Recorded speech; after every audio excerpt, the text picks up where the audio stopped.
தென்னிந்திய அளவில் கராத்தே போட்டியில் பல்வேறு பதக்கங்கள் பெற்று விழுப்புரம் மாணவ மாணவியர்கள் சாதனை. விழுப்புரம் எஸ்பியை சந்தித்து வாழ்த்துக்கள் பெற்றனர்.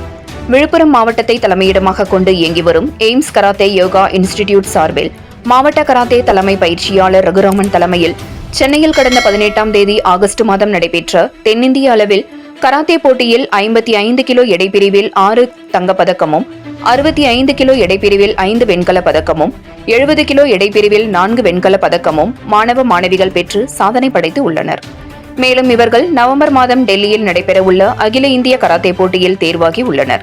தொடர்ந்து சாதனை படைத்த மாணவர்கள் விழுப்புரம் எஸ்பி தீபக் சிவாஜ் அவர்களிடம் சந்தித்து வாழ்த்துக்களை பெற்றனர். 7 Green News செய்திகளுக்காக விழுப்புரம் மாவட்ட செய்தியாளர் எஸ். கலைக்குமார்.